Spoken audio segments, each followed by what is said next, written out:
Three. We want to welcome everybody today to Mom and Dad Talks.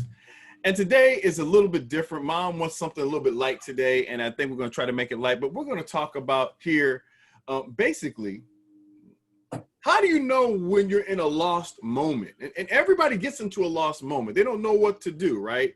First of all, it's recognizing when you're lost. That's the first important thing. And then we're going to talk about skills to help you get unstuck or unlost in an unlost way, right? And so basically, we're going to talk about how do you know when you're lost? So, you know, I've had situations where I've been like lost and have no clue. But then the most important thing is realizing when you don't have a clue. So Mom and Dad, how do you get to that moment when you realize, I don't know what I'm doing? Okay, it's a long pause. I think it's when you hit that proverbial brick wall and you don't know what to do. That's like a drowning person. You know, the person doesn't realize they're drowning until they cannot help themselves. And when you realize you can't help themselves and you need more help, that's when you realize that you are lost. When you give up. When you give up. When you give up. You know, life, what do you call them? Life on the beach. Okay.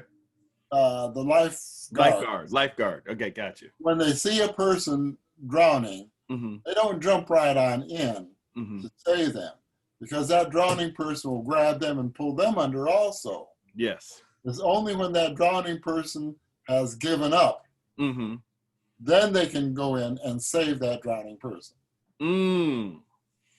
That's what I equate it with. When you have given up, I don't know what to do. For me, that's when the Lord steps in. He steps in, because a lot of times we want to solve our own problems. And when we try to solve our own problems, that's when we get in big trouble. So we have to ask for the Lord for guidance. And a lot of times the Lord steps in when we're ready just to give up. For instance, I have been searching for in my garage for a particular shovel, a square point shovel.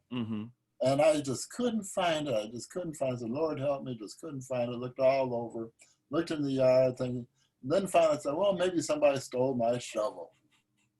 And one day I was out there, I just said, I give up. One day I was out there and I turned my head and there it was right before my eyes. It was only when I gave up, then I was able to find it. So I equate that with being lost. Mom, what's your viewpoint? Mine's different than his. Okay. When I realize that I'm lost, it's when I have a task, like working on trying to figure out something on the computer, what to do or how to do it, and I don't have a guidebook to show me what to do, then that is telling me that I am lost and there's nothing I can do, because I need a guidebook to show me how not to get lost. So I look for something to look at, to read, to instruct me, to guide me so that I won't get lost. It's like reading a map when I'm traveling. If I don't read that map correctly, and I think I know where I'm going, and I don't really know where I'm going, then I'm going to end up lost and confused and mixed up and not knowing where what I should do. But if I follow the road map that tells me how to get there, I can go straight there without any worry or fret or any errors. I can get to my destination for following a map, road map. Or, you know, and as I say, I look for direction as to being able to read them, to follow them, not to try to figure them out on my own, because that will keep me lost. Okay. So, I mean, that's interesting too. And she's very rarely lost. Except for a couple weeks ago. A couple weeks ago when? Oh, that's just a whole nother ball game, Mom. What? But lost when and where? Oh, when you went down to Nashville. But, I didn't get lost down there. Oh, okay. Okay, the only way that I did was not because I didn't have the directions. Mm-hmm. Directions were all twisted up. So of course, when I don't the directions were all twisted up. they were not correct. They were not correct on the GPS that he mapped out for me when I left home. Okay. Well, it still goes back to the right directions, having the right direction. If I have the right direction, I can go wherever I need to go. But if the directions are wrong, then I got to call for help, and that's what happened to me that week. And speaking of loss, we brought a special guest in today. Your nephew, Andrew Lloyd Baker. Oh, hi, Andrew. Good to see you here. Uncle Delbert, happy Sabbath. Happy Sabbath. We can't see you though. Yeah. No, you're fine, Andrew. You're fine. You're fine. I'm fine. Okay, well, you know what? You're probably right. You're probably right. I think You're good. We got this stuff. Perfect. Okay. I promise you I'm here, Auntie. I can see you. You look great. You guys both look good. I like Delbert. I like how you looking over there, too. All right. Look at that, man. They haven't changed one bit. What's that on your shoulder? Not one bit. Not one bit. So my question is this. We're talking about lost moments, right? And Andrew, when do you know when you're lost? And what do you do when you're lost? So I guess when I am somewhere where I don't know, where I'm unfamiliar with the surroundings, my first goal will usually honestly be to go to my phone and try to find a map and try to orient my position. So because before you can find out where you are, you need to know kind of what direction you're going in. Okay. You know? So I usually try to find north, because usually when you put something on a map, north is up. And I'm going forward, north is up. That seems to make sense to me, you know? Keep on going straight. Go north. Right, exactly. Right. If I'm going north and I go straight, I'm going up on whatever map I'm looking at, and I'm good with that. I'm good with that. And then, and after that, once you find out what direction you're going, then at that point, you have to find out what your destination is. Okay. Now that I'm going north, I need to know is my destination south? Because if so, I need to turn around, But and then after you know where you are and where you're going, it's easier to kind of expand that map and be like, okay, how do I get there? You know what I mean? That's usually what I'll do when I'm lost. Okay, and see, that's good. Now, not that Andrew, you don't have kids yet, but I'm gonna ask mom and dad this question. Don't put that on me, Todd.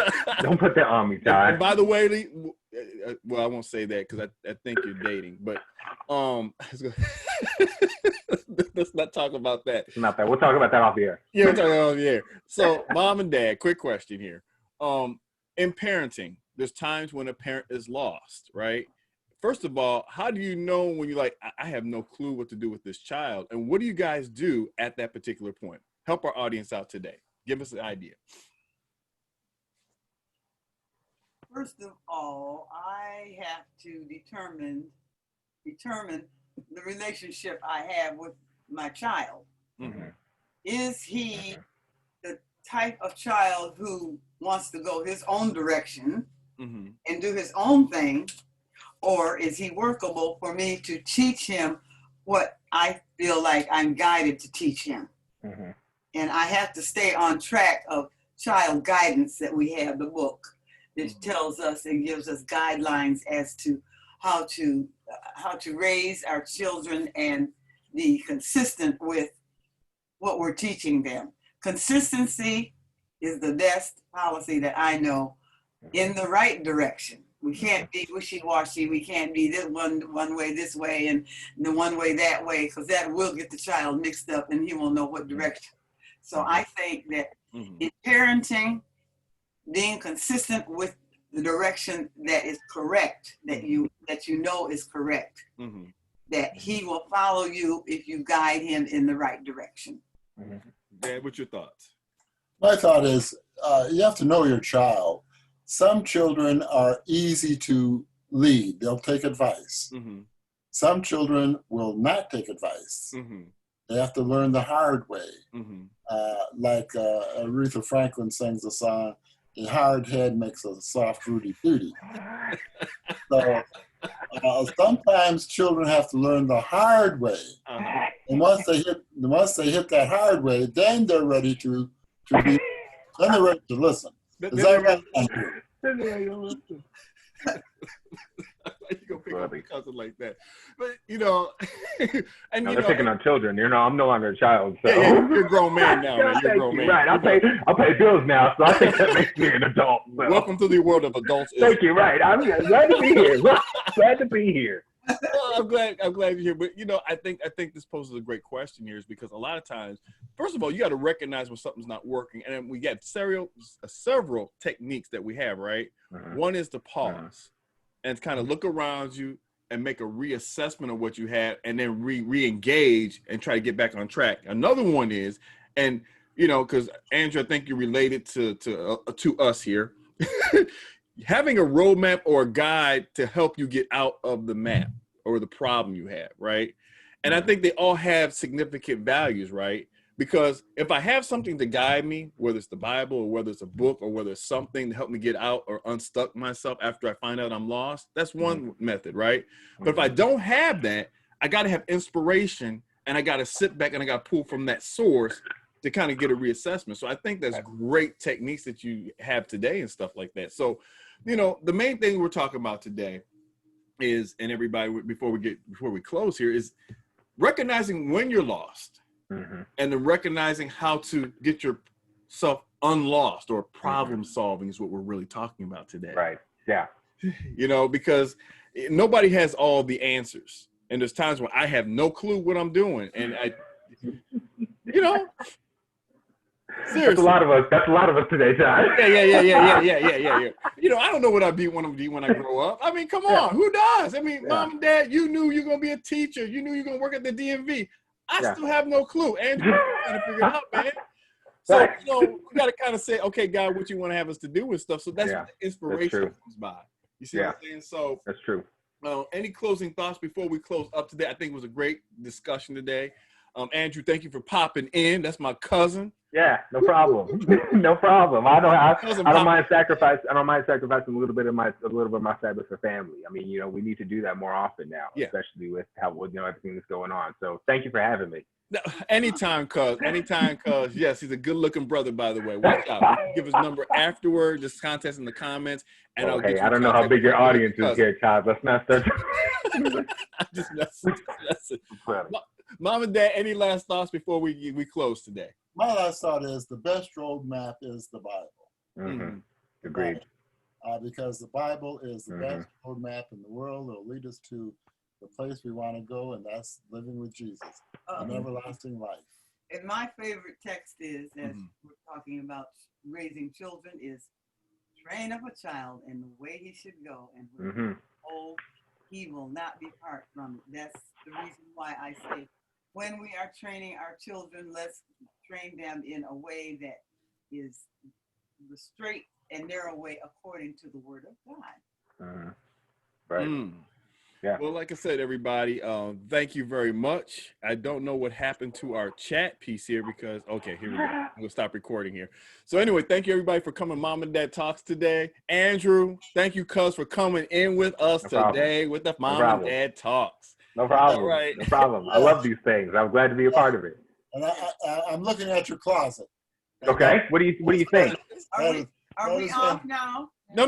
We're off right now. Hold up. We off right now. Okay.